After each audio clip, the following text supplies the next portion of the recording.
Hello everyone, welcome to my channel. और आज हम लोग बात करेंगे दैट ग्लैम गर्ल या द ग्लैम गर्ल के बारे में, हिमांशी और निशी के बारे में एंड ऋषि के भी बारे में। उनका जो अभी कंट्रोवर्सी चल रहा है। तो जैसे कि ऋषि काफ़ी सारी वीडियोस अपलोड कर रहा है स्टेटिंग कि हिमांशी ने उसके ऊपर एलिगेशंस लगाए, फॉल्स एलिगेशंस लगाए, और बहुत सारे केसेस किए जो कि झूठे हैं, दहेज का, this and that, all of these blames and blame thing is blame and game thing is happening. And on the other side हम देख सकते हैं कि हिमांशी ने क्लैरिफिकेशन दिया है। हिमांशी ने एक वीडियो अपलोड की थी जहाँ पे शी स्टेटेड दैट के ऋषि ने उस पर चीट किया and that was a major reason. Actually जब अगर हम पास्ट से देखें, अगर लास्ट 1-2 ईयर से अगर हम देखें तो हिमांशी और ऋषि दोनों का ऑन एंड ऑफ चल रहा था। पीपल स्पेकुलेटेड कि वो लोग शायद डिवोर्स ले रहे हैं because Rishi was staying alone for some time, या वो अपना कहीं दिल्ली में अलग उसने कुछ घर लिया था। हिमांशी नजर नहीं आ रही थी एंड उनके वीडियोस भी जो है, उनके वीडियोस में भी Himanshi was not very much happy and so ये सारी चीजें हमें देखने को मिली। But from my point of view, from my perspective, I feel कि ऋषि ने जितने भी वीडियोस बनाए ना, उसमें उसने इतने सारे ड्रामेटिक इफेक्ट डाले हैं, black and white effect, this and that, and Atul Subhash का केस भी he drag like which is so serious. अगर हम डाउरी का बात करें, सो अगर आजकल मेन को ये डाउरी का फेस करने पड़ रहा है, तो आप लोग सोचिए कि वुमेन को कितना हरासमेंट होता है वुमेन के साथ। एंड जो अतुल सुभाष का केस है, वी शुड कंसिडर लाइक उसको सेंसिटिविटी के साथ हमें बात करनी चाहिए। ऐसे हम कोई भी चीज को ड्रैग करके, he just wanted to be a relatable guy, he wanted to be a like उसको लोग सिंपथाइज करे उसकी सिचुएशन को लेके, और वो अतुल सुभाष के साथ अपनी जो सिचुएशन है उसको मैच करवाने की कोशिश करे, और ये सारी चीजें हमें देखने को मिली। ऑन द अदर हैंड, अगर हम हिमांशी के बारे में देखें ना, तो हिमांशी ने जो वीडियो डाला उसमें like she clear cut mention the reason, and कोई ऐसे ही किसी पे अक्यूज नहीं करेगा कि this person has cheated on me. And बहुत सारी चीजें वहां पे बताई गई थी जो हमने भी नोटिस की। जब लाइक उनका अगर हम लोग व्लॉग देखते थे तो ऋषि हमेशा कहता था कि ये मत खाओ, मोटी हो जाओगी, और गुलाब जामुन मत खाओ, तुम डाइट पे हो, ऑल ऑफ दीज थिंग्स, जो कि मुझे नहीं लगता कि कोई इंसान अगर कैमरा के सामने से बोल रहा है तो पर्सनली क्या क्या बोलता होगा।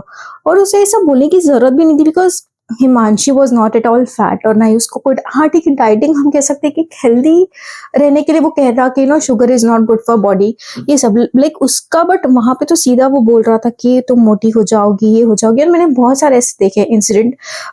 एक बार ऐसा हुआ था कि उनका कुछ रूम वगैरह बन रहा था या समथिंग, हिमांशी का कुछ रूम था, पिंक, बार्बी पिंक टाइप का कुछ थीम था, एंड निशी ने ऐसा बोला कि क्या तुम हमें आने दोगी क्या, ऐसा like her tone was very sarcastic, and जो ऐसा रहता है ना स्ट्रिक्ट टोन वाले जो लोग होते हैं, जो रूड होते हैं, डायरेक्टली नहीं करते, कवर्ट होते, वैसे टाइप का उसका टोन नजर आया। एंड हम लोग अभी यहाँ पे, हमें बहुत सारे ऐसे वायरल मैसेजेस और क्लिप्स भी नजर आए निशी के और उसकी मॉम के, जहाँ पे they were discussing about cheating part.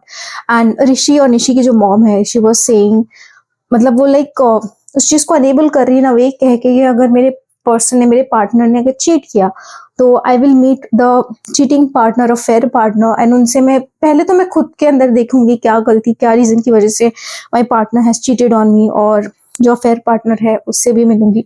Like ये सारी चीजें वो लोग बोल रहे हैं लाइक खुल्लम खुल्ला। सो इमेजिन के बैक, मतलब कैमरा के पीछे, in a close door, in a close room, वो लोग क्या करते होंगे, क्या क्या उनका दिमाग होगा, कैसे उनकी सोच समझ होगी, और कैसे वो हिमांशी को ट्रीट करते होंगे।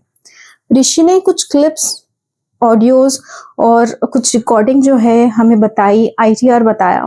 आई फील कि हिमांशी और ऋषि को ना, जो मनी, अगर मैं मनी की बात करूँ, जो आईटीआर की बात बताई है ऋषि ने, I think they should have like पहले से डिसाइड करना चाहिए था कि किसको कितना परसेंटेज जाएगा, किसका क्या रोल है। And if Rishi feels entitled के हिमांशी का जो भी उसने ग्रोथ करवाई, so like I feel that part, उस पार्ट में मुझे लगता है कि हिमांशी और ऋषि का जो एक एग्रीमेंट होना चाहिए था, ठीक है, लाइक प्रॉपर एग्रीमेंट। क्योंकि अगर आप इस चीज को एज अ बिजनेस देख रहे हो तो पार्टनरशिप भी होती है 60-40% वाली। बट बाकी जो ऋषि ने प्रूफ्स ऐसा बताया कि वो प्रूफ्स दे रहा है, आई फील वहां पे ना मुझे बहुत ही ज्यादा लाइक सारे रेड फ्लैग्स दिखे। वो वहां पे दिखा रहा है कि हिमांशी जो लड़ रही है उसकी और दूसरे वॉइस नोट्स बता रहा है। कोई इंसान पहले से ऐसा मोटिव क्यों रखेगा ये रिकॉर्ड करने का, like he has been recording it from the start, which I feel a biggest red flag. And second of all, कोई इंसान जब झगड़ता है ठीक है अपने पार्टनर के साथ या घर में, ओके वो अपनी वल्नरेबल लाइक स्टेट में होता है, एंड आप उसको तब उसका रिकॉर्डिंग करके तमाशा बना रहे हो। He should have respected this relationship, because Himanshi ने डिग्निटी दिखाई है थ्रू आउट दिस थिंग। उसने कुछ भी नहीं बोला, कुछ भी नहीं बताया, कुछ भी रेंट नहीं किया, जो भी था उसने एक डिग्निफाइड पर्सन के जैसा कुछ तमाशा नहीं बनाया। ऑन द अदर हैंड ऋषि ये सब चीजें उसने तो पहले से रिकॉर्ड करके रखा था। ऐसा लग रहा है कि उसने पहले से सब जमा करके रखा ताकि उसको सिंपैथी गेन करने मिले, वो सिंपैथी गेन कर पाए, and all things like that. And I feel कि अगर कोई इंसान जब आपसे लड़ रहा है ठीक है, स्पेशली अगर आप लाइक कपल है एंड यू आर फाइटिंग, सो उसमें तो हम कभी चीखते हैं, लाइक उसने आधी आधी क्लिप्स डाली ठीक है, उसने पूरा तो बताया नहीं कि झगड़ा कहाँ से स्टार्ट हुआ क्या है, फिर जस्ट उसने बता दिया कि हिमांशी लड़ रही है। अब